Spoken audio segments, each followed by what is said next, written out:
Iniciamos nesse instante a nossa atividade da manhã,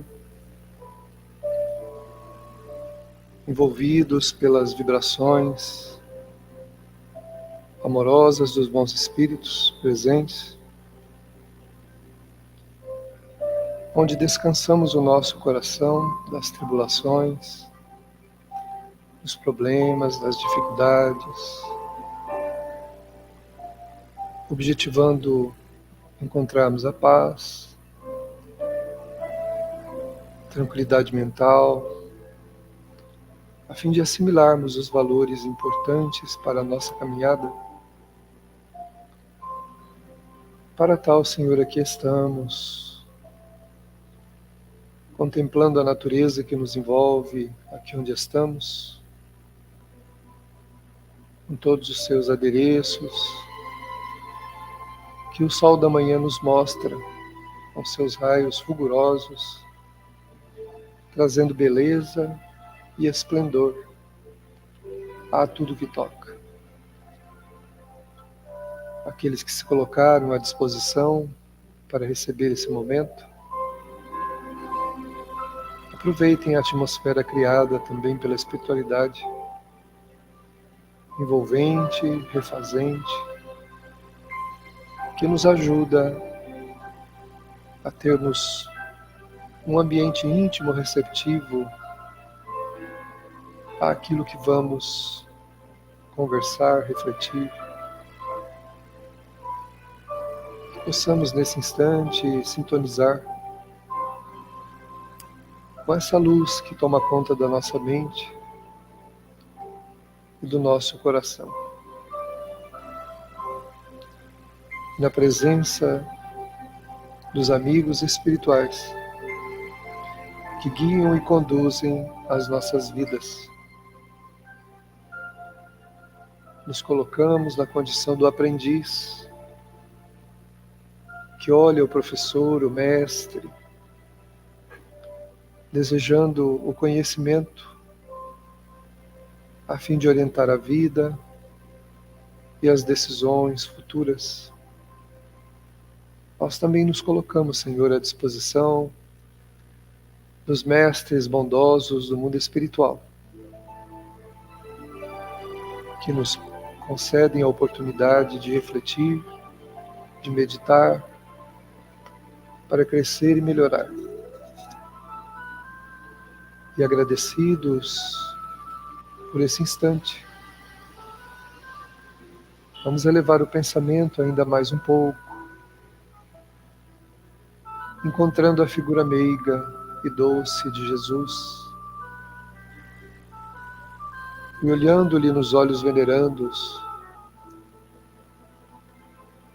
queremos dizer-lhe: Senhor, aqui estamos mais uma vez, não apenas com o desejo do aprendizado, mas para buscar forças para a caminhada, para a nossa mudança, para aquilo que sabemos e devemos,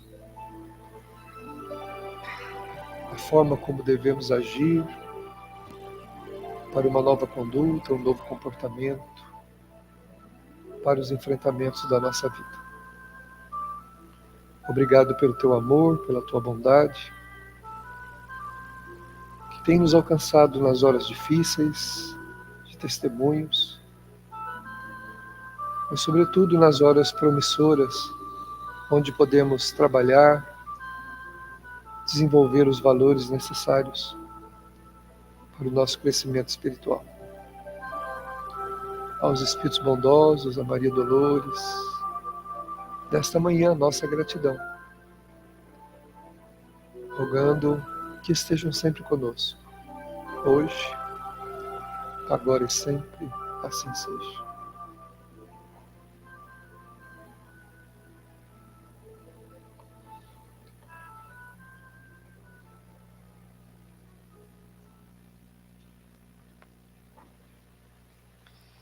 Bom dia aos presentes, bom dia àqueles que nos acompanham pelas redes sociais. É uma alegria estarmos mais uma vez juntos para esse momento de reflexão. onde nós acompanhamos a obra da psicologia transpessoal de Joana de Ângeles, mais especificamente o livro Amor, Imbatível Amor. Essa obra que trabalha em nós as questões dos sentimentos, né? Que são a base da nossa vida, né? Os sentimentos é onde a nossa vida se ancora, né? É onde nos estruturamos.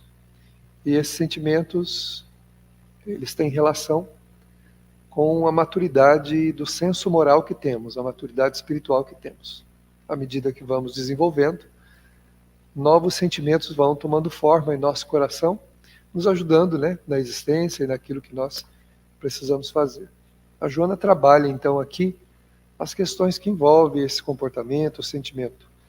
Nós estamos ainda no item que fala sobre a despersonalização, que significa a gente se utilizar das tendências, né, daquilo que nós temos, trazemos, e nos diluirmos no mundo em que vivemos.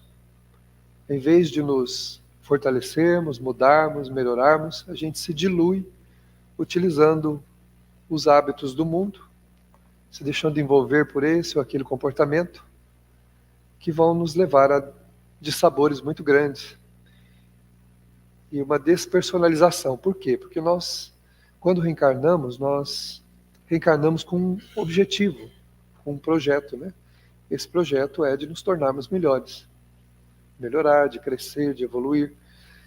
Quando a gente permite que essa natureza que nós somos, né, que nós trazemos, ela simplesmente aflore, nada fazemos para contrapor as questões negativas desse comportamento, nós reforçamos esse comportamento. E a reencarnação se torna para nós uma perda de oportunidade, que nós lamentaremos muito, né? Porque a consciência do tempo perdido para o espírito, o afastamento dos seus amores e a perda de coisas valorosas na existência levam muitas vezes a uma dor espiritual profunda, né? Que o espírito depois tem que tomar conta e tentar reabilitar-se. E aí só Deus sabe quando essas oportunidades novamente se apresentarão ao espírito. Seguindo aqui ao que a Joana sugere, ela diz assim, que a aquisição da personalidade equilibrada está no relativismo do ego para o self, nas aspirações do corpo para as da mente, no processo de busca dos valores e vivências geradoras de alegria e portadoras de paz. Então, se a gente quer ter, né, uma personalidade equilibrada, lógico, no relativismo que a Terra pode oferecer, né, a gente ainda é imperfeito e aquele equilíbrio completo a gente não tem ainda. Mas as coisas mais grosseiras e mais gritantes, nós já precisamos ir eliminando. Né? Então, se a gente quer ter uma personalidade equilibrada, que não se dá a comportamentos daqueles que a gente já sabe que são os piores, né? Que são os destruidores, se a gente sabe disso, então esse conhecimento, ele ajuda a gente a gerar, então, a nossa alegria, a nossa própria felicidade. Então ela coloca no final do item aqui, essa aquisição, né, de valores melhores, né, convivências geradoras de alegria e de paz, né, ou seja, o que eu estou vivendo que vai me gerar paz para o futuro, que vai me gerar equilíbrio, que vai me gerar serenidade. Então é uma pergunta que a gente tem que fazer. Se eu estou fazendo algo que o resultado disso, lá na frente, ou daqui a pouco, vai ser uma coisa boa, ou vai ser uma coisa ruim? Vai ser algo com que eu vou ter que me encontrar e que vai me trazer consequências muito sérias e muito graves, né? A gente pode não ter ideia da dimensão do que a gente está criando, mas a gente sabe que aquele ato, aquele comportamento, aquela atitude não é adequada. E certamente ela vai gerar malefícios. Então eu estou tendo atitudes que são geradoras, né, de alegria e de paz, ou estou tendo atitudes que vão gerar para mim depois consequências funestas, né, difíceis? É uma pergunta que a gente precisa fazer. Porque para ter uma personalidade mais equilibrada, ou seja, para a gente poder ter condição de vivenciar no mundo experiências mais planificadoras, né, especialmente aquelas que levam a gente a ter tranquilidade, a ter paz, especialmente a alegria de viver, né? Porque a alegria de viver, ela é um ingrediente muito valioso na experiência atual do espírito. Porque senão a gente vai passando um dia pelo outro, né? Sem perceber que os dias não fazem sentido para nós. Mas essa alegria de viver, ela vem, primeiramente, dos comportamentos equilibrados, aqueles comportamentos que a gente compreende que são os melhores, moralmente falando, e não a moral social, mas a moral cristã. Quando a gente pega o Evangelho, eu posso dizer que o meu comportamento está mais próximo possível daqueles valores apresentados por Jesus, ou eu ainda vivo experiências que estão na contramão desses valores da moral, ou seja, da moral cristã.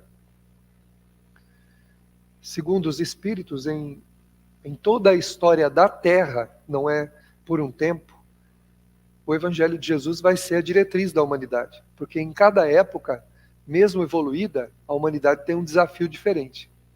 Se nós pegarmos há 100 anos atrás, os desafios do ser humano, embora o sentimento de fundo fosse o mesmo, o orgulho, o egoísmo, a vaidade, a prepotência e outras coisas, o pano de fundo era o mesmo, mas a vivência exterior era diferente. Então os desafios eram outros. Só mudam os desafios, mas as propostas de crescimento são as mesmas. Então, segundo os Espíritos, né, até que a Terra tiver utilidade para nós, e a gente tiver que ficar aqui, e ela existir fisicamente, né, porque a própria ciência ela determina um fim próximo, um fim possível para o Sol, para os planetas, né, inclusive da Terra. São daqui a milhões de anos ainda, bilhões de anos, nós temos pela frente ainda aí, né, como espíritos encarnando, se a gente merecer, aqui na Terra.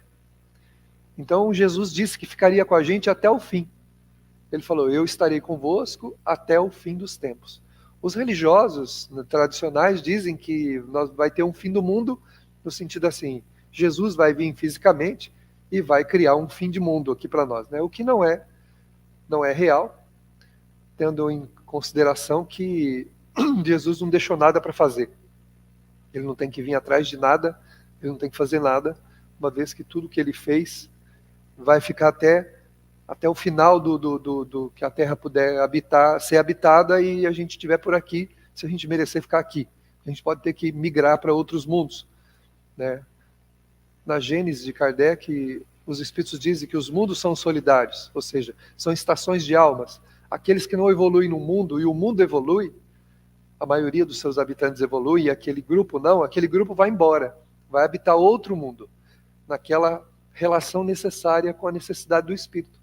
Então deixa para trás, muitas vezes o espírito deixa para trás, naquele outro mundo que ele saiu, deixa amores, deixa projetos que ele tinha para fazer isso, fazer aquilo, porém, como moralmente ele não evoluiu, ele perde a identificação com o merecimento dessas coisas e é obrigado a partir para uma realidade diferente em outro mundo.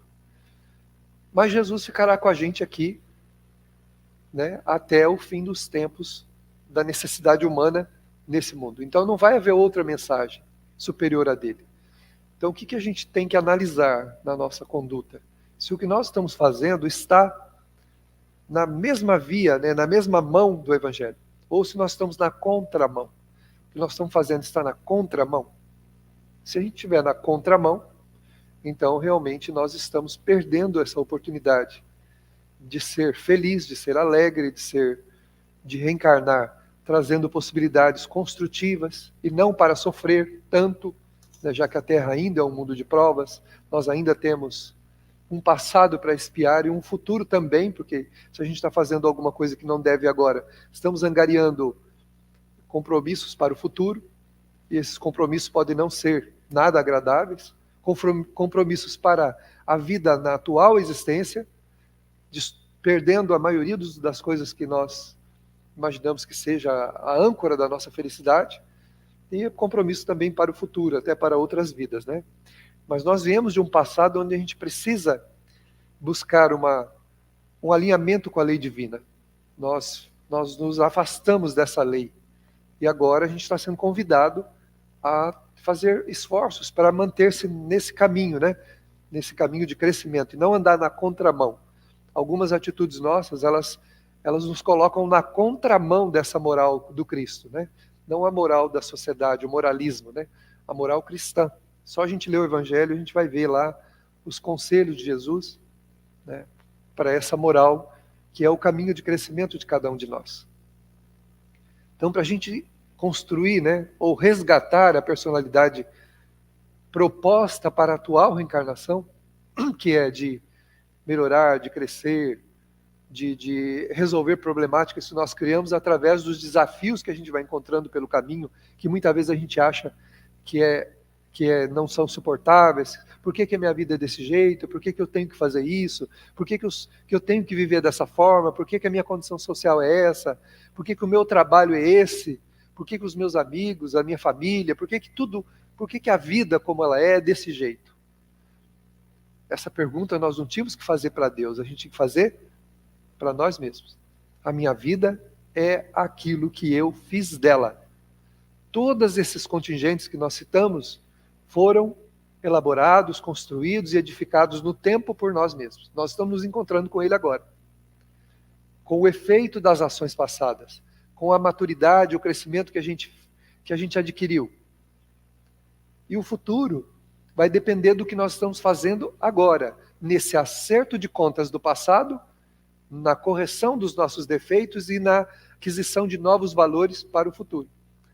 Eu estou me corrigindo dos meus defeitos ou eu estou deixando livremente eles agirem? Estou sendo desonesto comigo, com as pessoas, com o mundo, e estou agindo achando que eu estou impune. Mas a gente já vem de um passado complicado, onde a gente também acreditou que estava impune. Mas Deus, como não pune nada, o Espírito apenas encontra com aquilo que Ele criou. Então, tudo que nos acontece hoje é o produto daquilo que nós construímos para nós mesmos, nos passados, nas vidas que se foram. E hoje, nós estamos construindo um futuro. Estamos no acerto de contas e na aquisição de valores, nas duas coisas.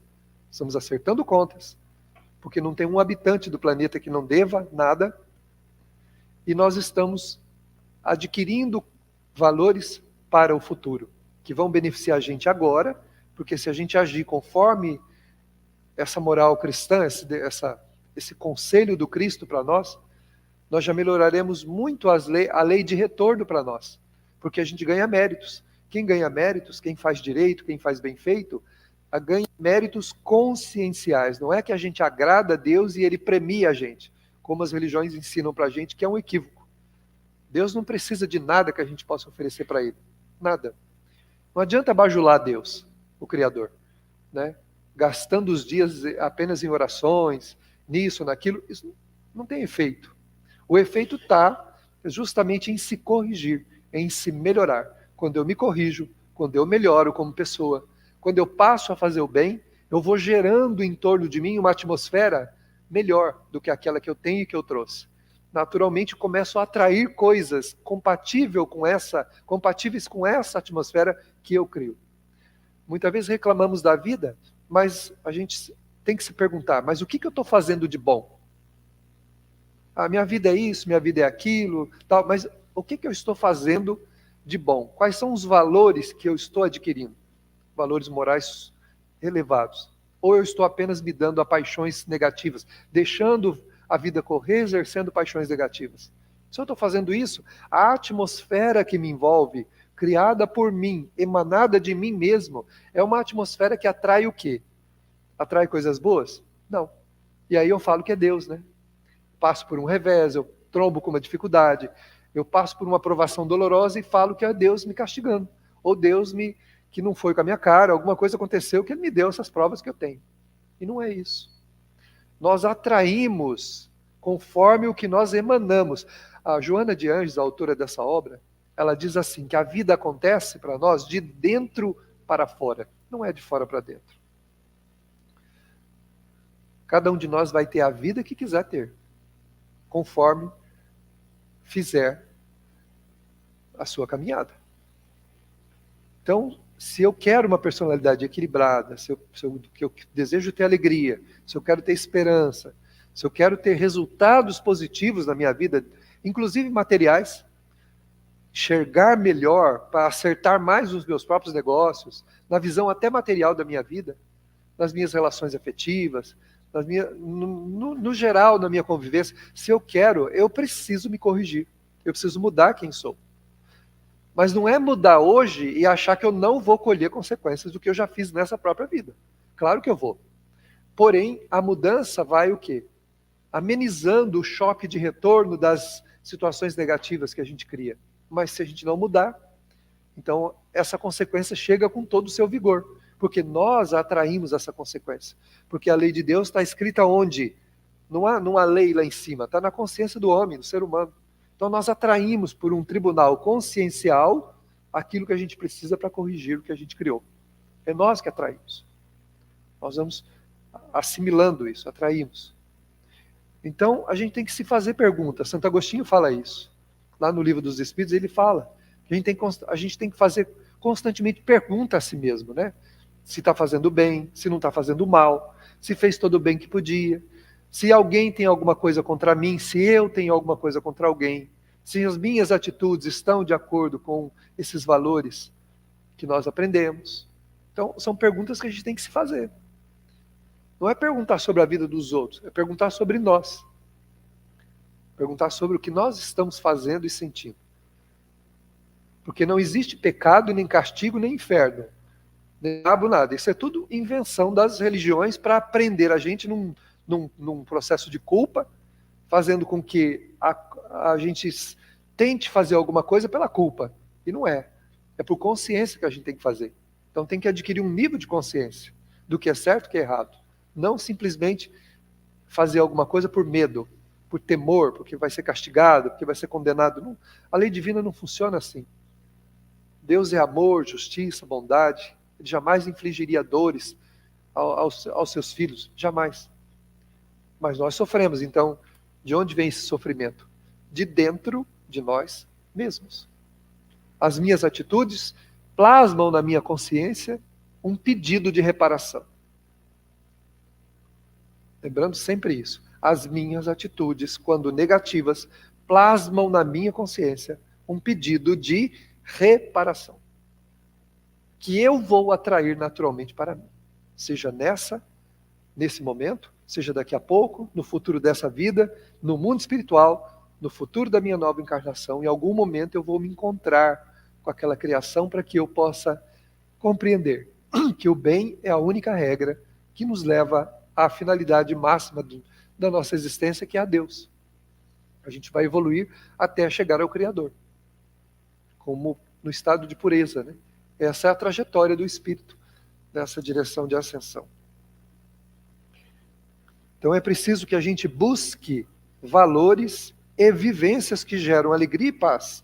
Então é muito fácil a gente saber o que eu estou fazendo é algo que pode gerar alguma alegria, alguma paz?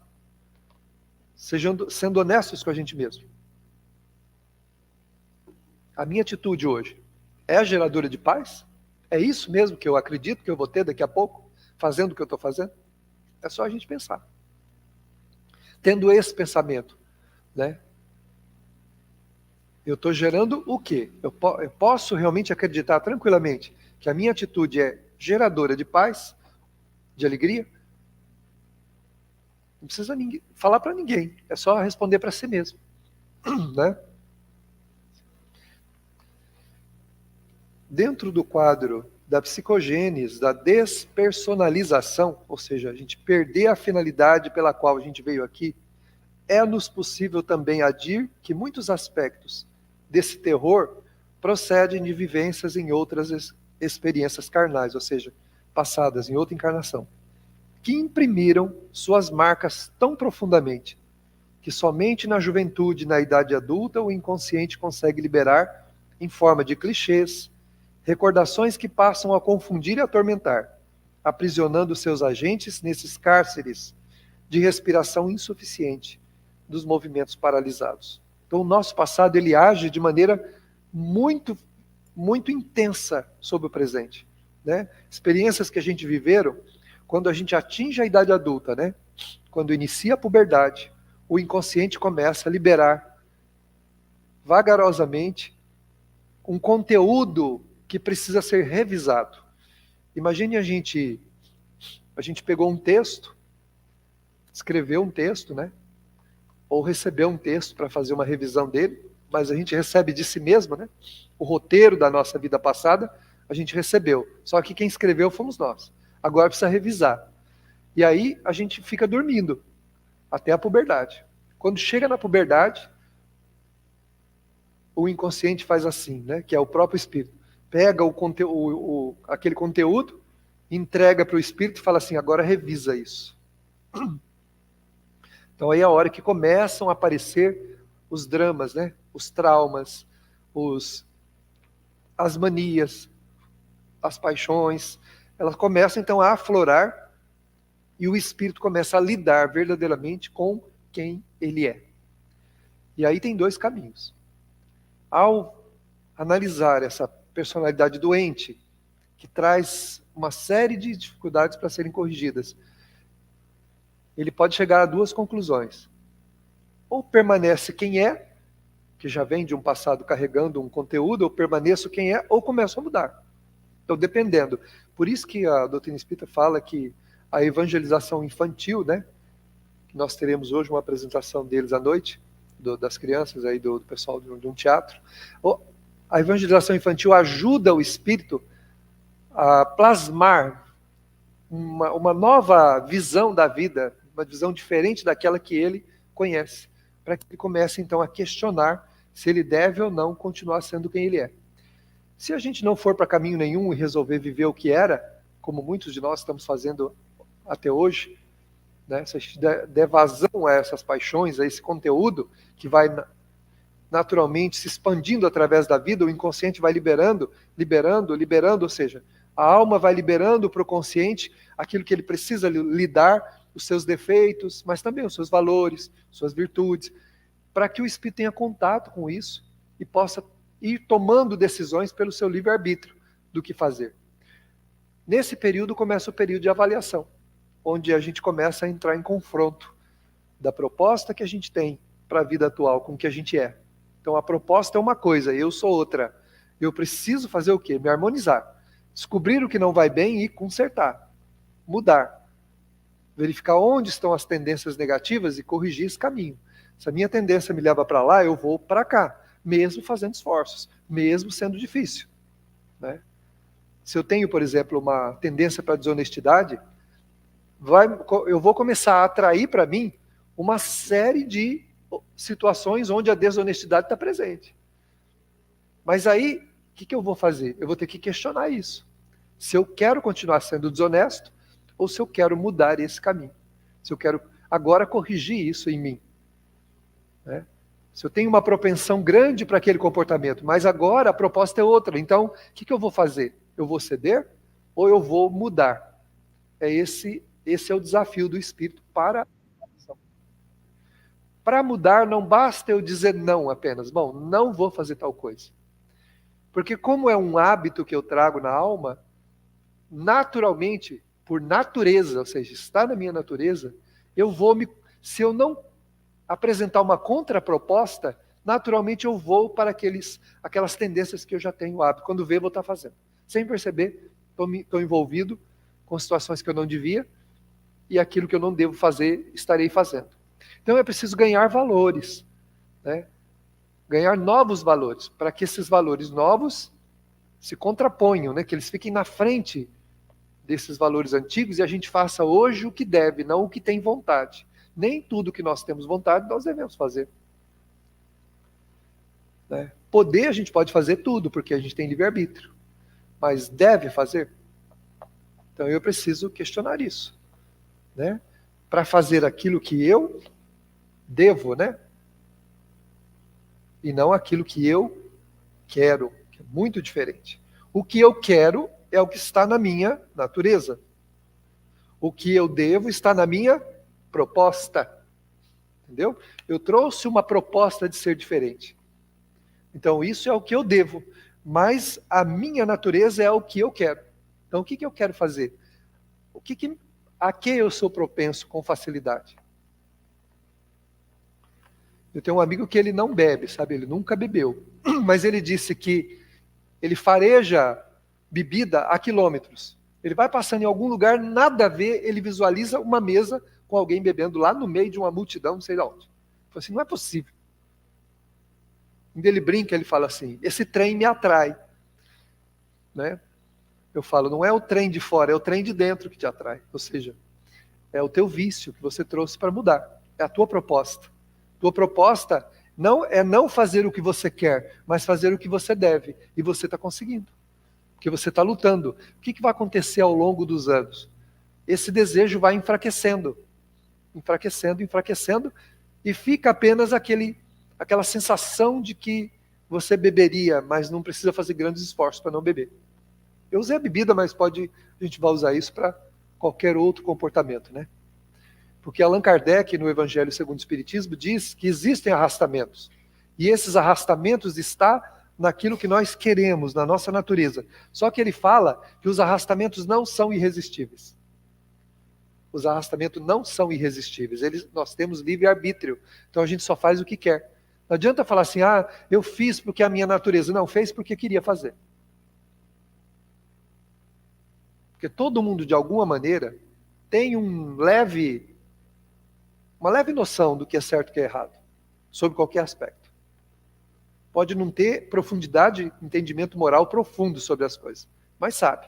Se eu vou me apropriar de alguma coisa que não é minha, roubar, eu posso não ter, nem moral, e nem de lei, nem materialmente falando, a noção da consequência máxima disso.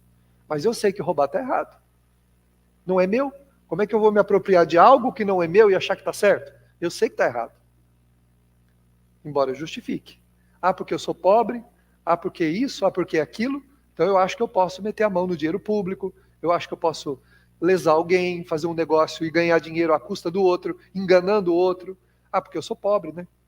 Eu não nasci em berço de ouro, então eu tenho que me virar. Então a gente tem justificativas que a gente vai usando para manter o que? As nossas paixões ativas, para fazer o que quer. Mas, na verdade, nós viemos para fazer o que nós devemos, ou seja, mudar essa rotina. E se a gente permanece fazendo, naturalmente, se hoje nós vivemos um estado emocional de frustração, de insegurança, de angústia, de mal-estar, de falta de ânimo e vontade de fazer as coisas na nossa vida, que a gente tem que fazer com muito esforço, se hoje eu estou assim, o meu futuro vai ser pior que esse. E às vezes em condições muito mais difíceis do que essa que eu tenho. Porque a gente vai perdendo direitos, né? A consciência vai dizendo assim, olha, você não pode ir por esse caminho, porque seguir por aqui, você já se perdeu aqui. Então você não pode. Então isso você não vai levar dessa vez. Não vai ter isso, não vai ter aquilo, não vai ter aquilo. Isso é a consciência fazendo a exclusão de tudo aquilo que seria para nós uma mínima facilidade. Então a gente reencarna carregando muito mais dificuldades do que a atual vida, que a gente acha que não dá para viver desse jeito. Olha só como a coisa é terrível. Eu acho que não dá para viver assim? Então, o meu futuro pode ser pior que esse. Isso não é ameaça, não. Nós estamos falando aqui de lei de consequência. Lei de mérito e demérito. Se eu faço o que eu quero e não o que eu devo, eu entro na lei do demérito. Então, nem o que eu tenho, terei. Porque já que eu não... isso que eu trouxe para ser o acessório que vai me ajudar a mudar a pessoa que eu sou, não está funcionando? Então, nem isso eu posso ter. Porque quem sabe, sem nada, de repente eu consigo refletir um pouco mais. Né? Tem uma história que um espírito contou para a gente uma vez, num dos livros, né, numa atividade que nós tínhamos, que uma pessoa tinha tudo, era uma pessoa muito rica, tinha muito dinheiro, muitas posses, e era um tirano que maltratava todo mundo, que exigia dos outros aquilo que não era possível nem a pessoa dar. Naquela própria vida mesmo, ele desencarnou apodrecendo numa cama sozinho, porque nenhum criado, nenhum servo aceitou trabalhar para ele, devido aos maus tratos e à tirania que ele tinha. Nenhum servo quis, quer dizer, ele morreu em cima do dinheiro dele, sem conseguir uma pessoa para ajudar ele. Ninguém para auxiliá-lo. Morreu sozinho, na solidão, sem nada. e disse para a própria consciência, aqui já são deduções nossas, para o futuro dele. Como é que será o futuro desse espírito? Então aí ele não vai ter o dinheiro, né? Ele não vai ter o recurso. Ele vai reencarnar numa condição difícil e ainda vai ter que trabalhar por esses aspectos de buscar, construir a verdadeira afetividade, o valor de cada centavo, respeitando também o trabalho e o direito dos outros. Porque muitas vezes eu faço alguma coisa e falo assim, mas eu não estou lesando ninguém, isso é só eu que estou fazendo, a consequência é minha. Não, nós vivemos numa humanidade entrelaçada. Tudo que nós fazemos atinge os outros. Se eu estou sendo desonesto numa atitude minha lá fora, eu estou fazendo mal à minha família. Por quê? Embora eles não saibam o que eu estou fazendo, mas a consequência moral disso está respingando onde? Na minha família. Então, terei uma família no futuro? Pode ser que não. Numa próxima vida, será que eu vou ter? Terei amigos? Terei pessoas próximas? Talvez não. Terei o recurso material? Pode ser que não. Terei saúde? Pode ser que não. O emprego do que nós estamos fazendo agora é que determinará o que nós vamos ter no futuro. Entendeu? Então nós temos que tomar cuidado para que esse eu quero, que é a nossa natureza, não sobreponha a proposta, que é o que eu devo para a atual vida. Então eu tenho que me corrigir, né? A gente precisa corrigir. E Jesus, ele avisou disso, né? Falar, Jesus não falou nada disso. Não falou? Ele falou assim, a cada um será dado conforme as suas obras. O que eu fizer da minha vida vai voltar para mim. A cada um será dado, ou seja, ninguém vai premiar ninguém, é você. O que é que você fez? Toque o teu prêmio. O produto da tua vida vai ficar com você mesmo. Então a cada um será dado conforme as suas obras. Eu construirei o que vai voltar para mim. Então ele falou assim. Tem outros momentos que ele fala. Quando ele falou para a mulher equivocada que ia ser apedrejada, destruída. Então todos nós estamos na situação dela. No momento em que a gente se vê numa situação crucial da nossa vida, onde teoricamente seríamos apedrejados, ou seja, destruídos. E aí Jesus intervém, fala para você assim, vá agora e não peques mais. Ou seja, não erra mais. Que pode acontecer coisa muito pior. E ele fala isso no Evangelho. Não é ameaçando, dizendo, olha, a consequência é terrível, então cuidado, né? Você teve uma chance, uma oportunidade, melhora, porque se não melhorar. Ele não falou, eu vou estar toda hora te socorrendo. Ele falou, vá e não erra mais, para não te acontecer coisa pior. Então ele alertou. Esses alertas, né? Então, por isso que os Espíritos dizem que o Evangelho é um roteiro, né? Um roteiro de elevação espiritual. Todos os atos que são praticados pela crueldade, pela insensatez e vilania, mesmo quando ocorre o fenômeno biológico da morte, não desaparecem, porque os danos morais continuam gerando consequências, até que o seu condutor se recupere e reorganize a paisagem moral afetada. Tudo o que eu acabei de falar. Adiantei a explicação desse parágrafo, não é? Então tudo gera consequência, uma consequência moral, que fica esperando o momento oportuno para que eu consiga me encontrar com aquilo e fazer a reparação. Né? Hoje a gente pode não dar importância para isso. Como nós nunca demos importância, quando alguém nos avisou de que alguma coisa não era boa, e a gente só vai descobrir quando está dentro dela.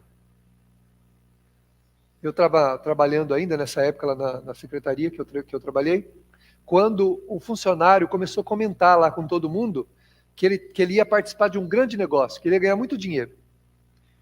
E o meu chefe, que dentro do trabalho dele era também economista, falou para ele assim, não faz isso. Estão te enganando. Não, é uma oportunidade muito boa. E ele descreveu com maestria tudo aquilo que falaram para ele.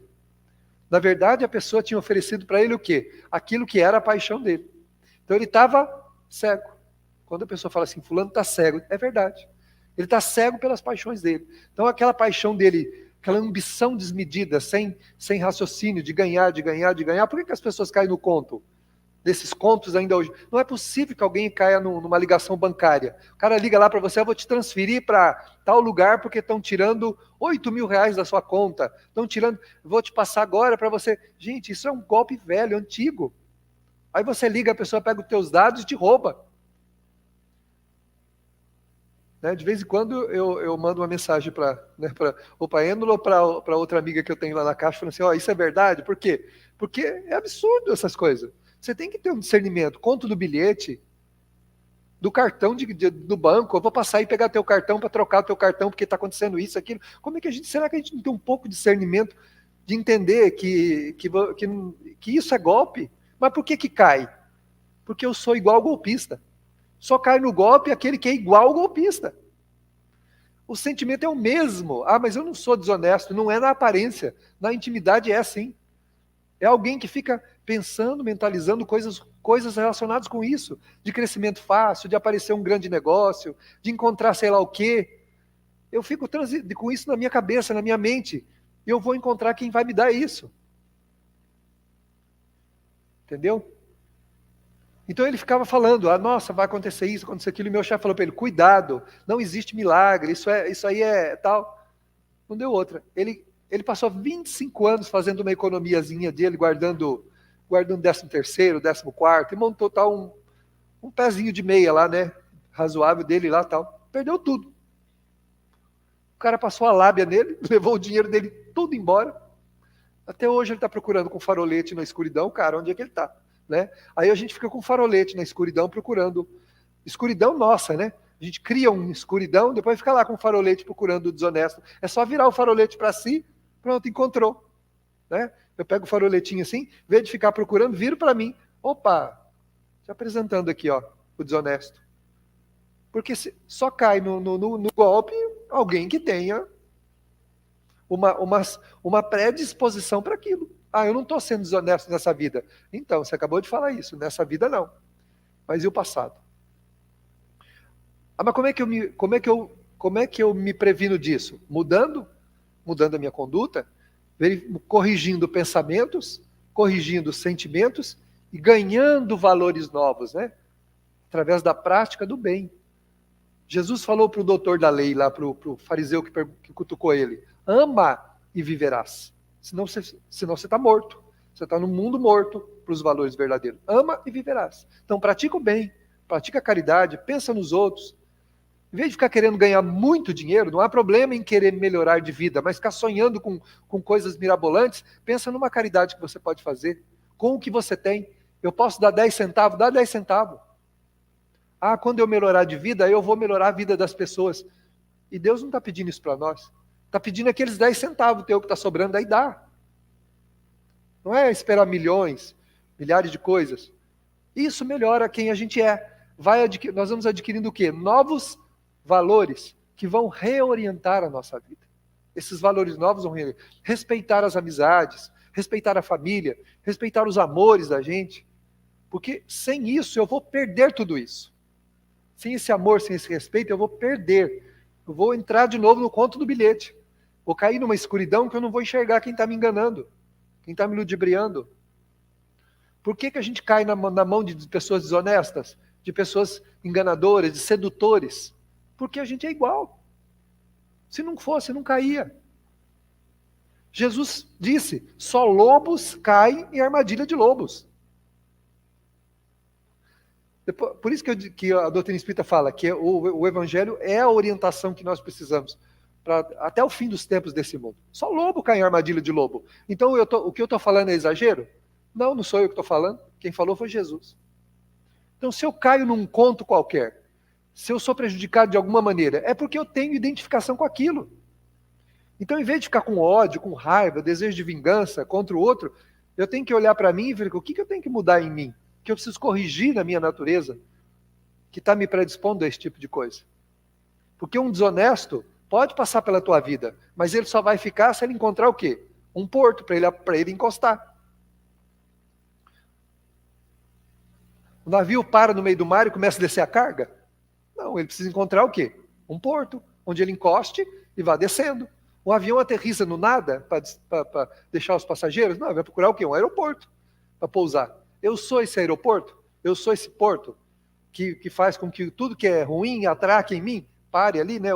Desça aqui e faça o que quiser. Então, é o que a gente tem que refletir. O que eu sou? O que eu estou fazendo? Esse é o nosso desafio. Porque as nossas tendências nos empurram para esse ou aquele comportamento. Mas nós temos que refletir.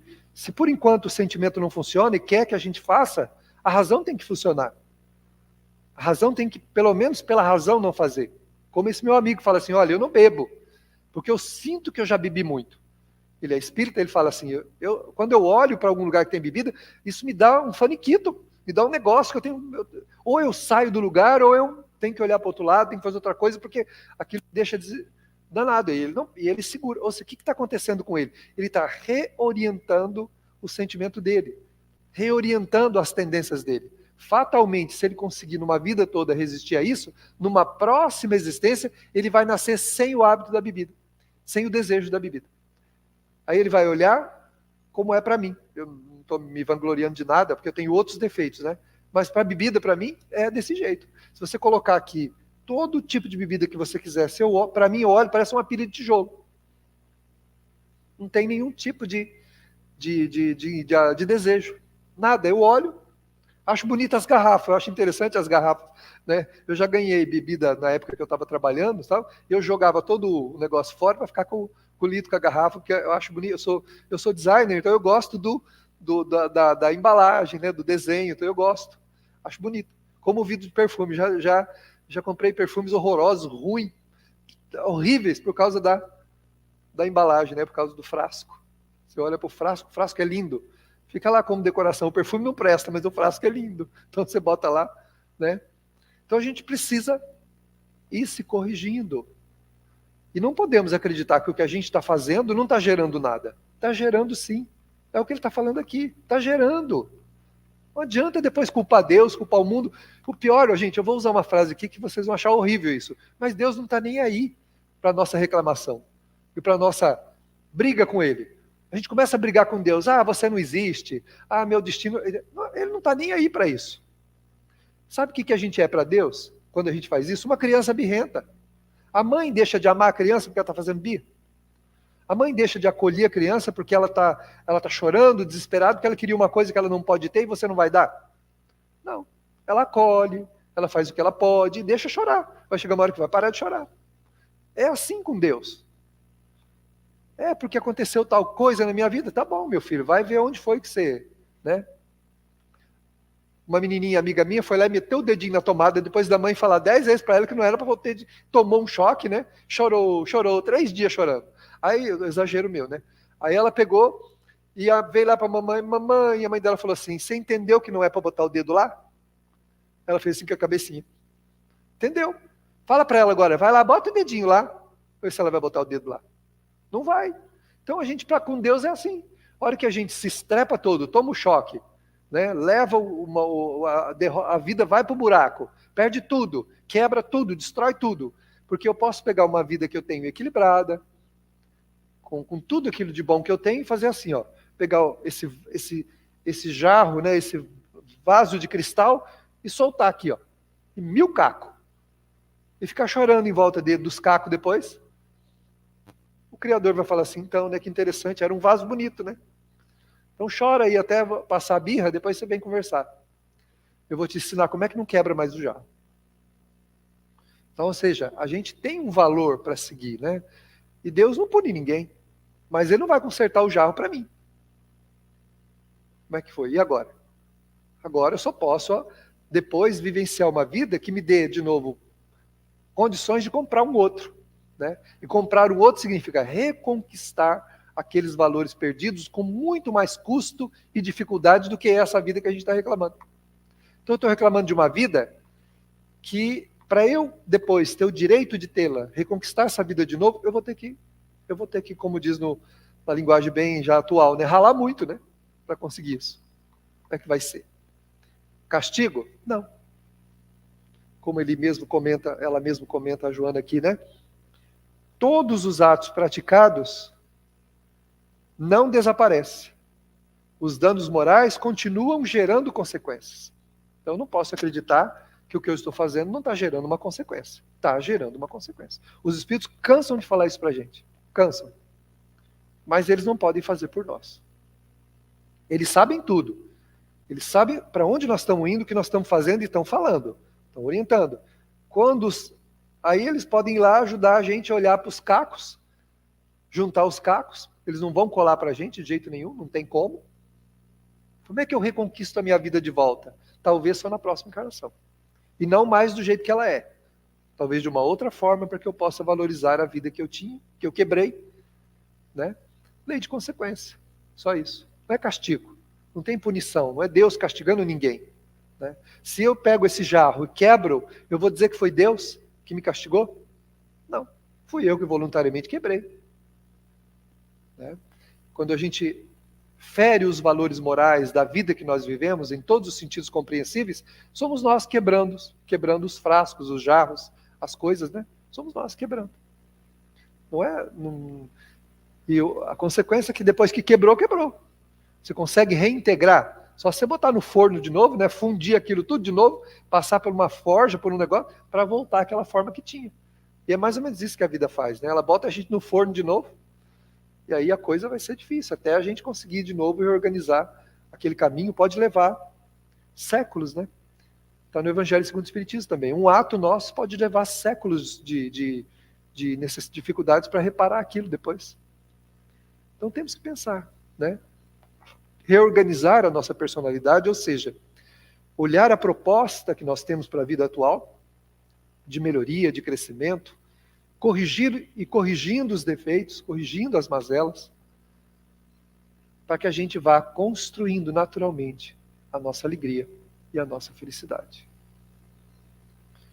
E nesse sentido, nós mergulhamos então nesse grande manancial de amor que é a lei divina, que nos acolhe o coração em todas as necessidades. Se estamos em sintonia com ela, sentimos uma paz interior indescritível, e uma luz esplendente toma conta da nossa mente, e o nosso coração se alivia das dificuldades do caminho. Se algo em mim não funciona bem, desde a minha mente até o meu corpo, é porque o meu espírito não está na sintonia dessa luminescência, do objetivo principal da minha própria vida, que é viver o amor verdadeiro em toda a sua plenitude. As distrações que eu encontro pelo caminho vão tornando sombrios os meus dias. Então é necessário verificarmos as luzes que temos, as consolações, as esperanças que nos são oferecidas. Trabalhar sempre pelo progresso material e espiritual, especialmente moral. Lembrando que somos viajantes de uma estrada única de ascensão espiritual, a nossa própria estrada. Deus nos ajuda, porém é necessário que nos ajudemos na direção dele. Que ele nos abençoe concedendo-nos paz. Assim seja.